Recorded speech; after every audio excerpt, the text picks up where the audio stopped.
Jesus have it all.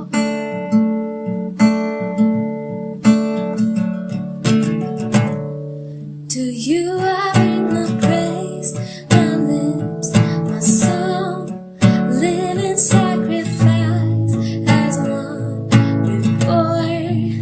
Love is now my own. Your will is what I want. Jesus have it all. Jesus have it all. Jesus have it all. To you belongs the glory, the praise of all the world. Jesus have it all. Jesus have it all. Now say honor, majesty and love. Jesus have it all. Praise the Lord. கர்த்தரும் இரட்சகருமாகிய இயேசு கிறிஸ்துவின் நாமத்தில் உங்கள் யாவருக்கும் என்னுடைய அன்பின் வாழ்த்துக்கள். பிரியமானவர்களே, இன்றைக்கு கூட ஒரு அற்புதமான தேவனுடைய வார்த்தை நாம் தியானிக்க போகிறோம். அது மிக முக்கியமான வார்த்தை. ஆம், நாம் ஜீவனுள்ள தேவனுக்கு நம்மை பூரணமாய் ஒப்புக் கொடுக்கும் ஒரு வாழ்க்கையை தேவன் நம்மிடத்தில் எதிர்பார்க்கிறார். ஆம், நமக்கு சுயாதீனத்தை கர்த்தர் கொடுத்திருக்கிறார். நாம் எதை விரும்பி செய்தாலும் செய்ய முடியும். அப்படி ஒரு பலத்தை, ஞானத்தை, ஒரு ஆழ்தத்துவத்தை கர்த்தர் நமக்கு கொடுத்திருக்கிறார். ஆனாலும் நம்மிடத்திலிருந்து ஒன்றை எதிர்பார்க்கிறார். நாம் முழு இருதயத்தோடு, முழு ஆத்மாவோடு, முழு தீர்மானத்தோடு அவருக்கு நம்மை ஒப்புக் கொடுக்கும் ஒரு வாழ்க்கை அவர் எதிர்பார்க்கிறார். இன்றைக்கு சொல்லுவோம், ஆண்டவரே, என்னை முற்றிலும் இடத்தில் ஒப்புக் கொடுக்கிறேன்.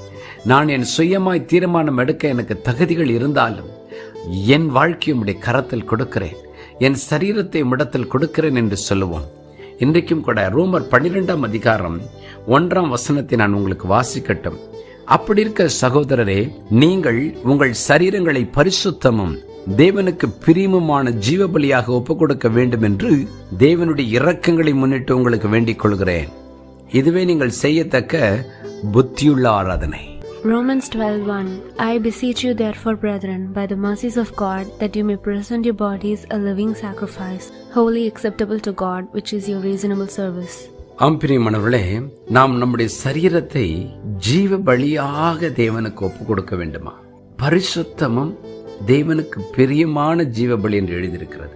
ஆம், நம்முடைய வாழ்க்கையில எந்த அசுத்தங்களுக்கும் இடம் கொடாமல் தேவனுடைய சித்தத்தை செய்வதற்காக இந்த சரீரத்தை பிரதிஷ்டை பண்ண வேண்டுமா? தேவனிடத்தில் ஒப்புக் கொடுக்க வேண்டுமா? இனி என்னுடைய சுய இச்சையின்படி, இஷ்டத்தின்படி வாழாமல் உம்முடைய திருவுள்ள சித்தத்தை செய்ய என்னை ஒப்புக் கொடுக்கிறேன். என்ன என்றால், என் ஆவி, என் ஆத்மா, என் சரீரம், எனக்குரிய எல்லாவற்றையும் இடத்தில் ஒப்புக் கொடுக்கிறேன் என்று நாம் தேவனிடத்தில் ஒப்புக் கொடுக்க வேண்டுமா? பாருங்கள், பழைய ஏற்பாட்டிலே ஒரு பலியை சுட்டெரித்து தேவனுடைய சன்னிதானத்தில் செலுத்துவார்கள். ஆம், அந்த பலி தேவனுக்கென்று உகந்த வாசனையாய் மாறிவிடும். இன்றைக்கு கூட நம்முடைய வாழ்க்கையில் இருக்கிற எல்லா சுயத்தையும் அகற்றிவிட்டு ஒரு பலியைப் போல நம்மை ஒப்புக் கொடுக்க வேண்டுமா? நம்முடைய சுயம் சாம்பலாக வேண்டுமா? ஆகவே தான் தேவன் நம்மை ஜீவ பலி என்று அழைக்கிறார். அப்படி யார் யார் அவரிடத்தில் ஒப்புக் கொடுக்கிறார்களோ அவர்கள் தேவனுக்கு பிரியமான புத்தியுள்ள ஒரு ஆராதனை செய்கிறார்களா? இன்றைக்கு ஆண்டவரிடத்தில் சொல்லுவோம், ஆண்டவரே, என்னுடையதெல்லாம் உம்முடையது. ஆண்டவரே, என்னுடையது எல்லாவற்றையும் மக்கோ ஒப்புக் கொடுக்கிறேன். என் சுயம் சாம்பலாகட்டும்.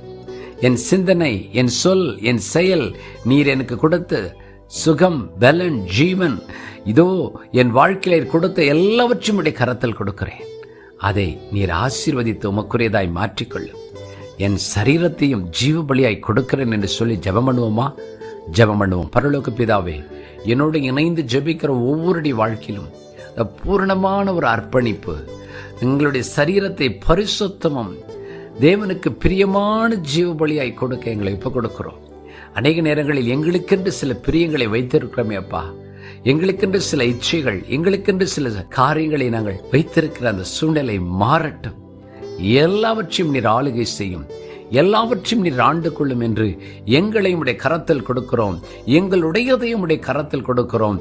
எங்களை நீர் ஆட்கொண்டு உம்முடைய நாம மகிமைக்கென்று மற்றவர்களுக்கு ஆசீர்வாதமாய் எங்களை மாற்றும். ஆசீர்வதியும். இயேசுவின் நாமத்தில் பிதாவே, ஆமென்.